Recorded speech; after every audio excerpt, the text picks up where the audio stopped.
कबूतर एक बहुत बड़े हॉस्पिटल में डॉक्टर था। एक बार उसे घर आने में देर हो गई। आज वो ऑपरेशन बड़ा ही क्रिटिकल था, बहुत समय लग गया। माँ घर पर मेरा इंतजार कर रही होगी। बंटी कबूतर अपनी हवाई मोटर से घर जाने लगता है। तभी जंगल के रास्ते में एक चिड़िया उससे लिफ्ट मांगती है। कहिए, क्या बात है? देखिए ना, मैं अपनी सहेली के घर से लौट रही थी। बहुत रात हो गई है। मेरा घर अभी थोड़ी दूरी पर है। अगर आप उस तरफ जा रहे हैं तो मुझे छोड़ते जाइए। रात का समय है, थोड़ा डर लग रहा है। जी आप बिल्कुल मत डरिए, मैं आपको आपके घर तक सुरक्षित छोड़ दूंगा। क्या मैं आपका नाम जान सकती हूँ? वैसे मेरा नाम बंटी कबूतर है, और आपका? मेरा नाम टुनटुनी चिड़िया है। आइए बैठिए मेरी हवाई मोटर में, मैं आपको आपके घर छोड़ देता हूँ।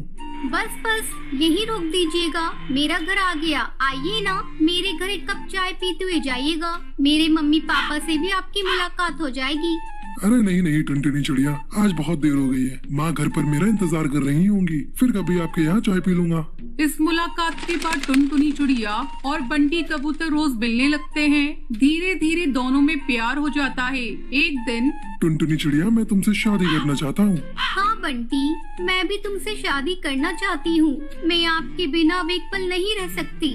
दोनों के माँ बाप इस रिश्ते के लिए तैयार हो जाते हैं और जल्दी इनकी शादी हो जाती है। टुनटुनी बहू, आज से इस घर की सारी जिम्मेदारियां तुम्हें ही संभालनी हैं। मैं तो बस आराम करूंगी। शादी के बाद टुनटुनी चिड़िया अपनी सभी जिम्मेदारियों को अच्छे से निभाने लगती है। ये सब देखकर बंटी कबूतर बहुत खुश होता है। टुनटुनी चिड़िया, मैं तुमसे बहुत खुश हूँ। तुमने मेरे पूरे परिवार को अच्छी तरह से संभाल लिया है। क्या कहा तुमने? तुम्हारा परिवार? क्या ये परिवार सिर्फ तुम्हारा है, मेरा नहीं? अरे भाई, मुझसे गलती हो गई, मुझे माफ कर दो। ये हमारा परिवार है। इसी तरह हंसी खुशी दिन कट रहे थे। एक रात बंटी कबूतर अस्पताल से घर लौट रहा था। अचानक उसकी हवाई मोटर एक पेड़ से टकरा जाती है। इस हादसे में बंटी कबूतर की मौत हो जाती है। टुनटुनी चिड़िया के ऊपर तो जैसे दुखों का पहाड़ टूट पड़ता है।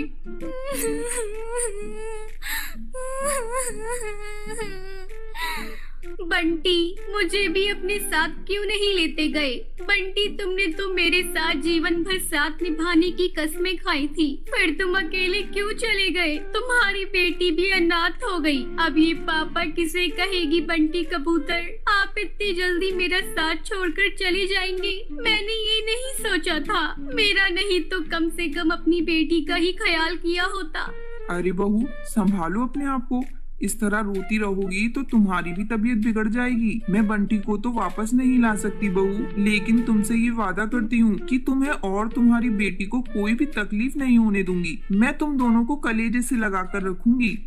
माँ जी, ये सब क्या हो गया? माँ जी, मेरी बच्ची अनाथ हो गई। माँ जी। कुछ दिनों तक टुनटुनी चिड़िया की सास उससे अच्छा व्यवहार करती है, लेकिन धीरे धीरे उसके बर्ताव में बदलाव आने लगता है। बबली कबूतरी गुस्से में टुनटुनी चिड़िया से कहती है, तू तो पूरी तरह से मनहूस है। तूने आते ही मेरे बेटे को खा लिया। न जाने तू किस किस को खा जाएगी। अब मैं तुझे एक पल भी इस घर में नहीं रख सकती। एक दिन घर पर बंटी कबूतर का दोस्त कालू कौवा आता है।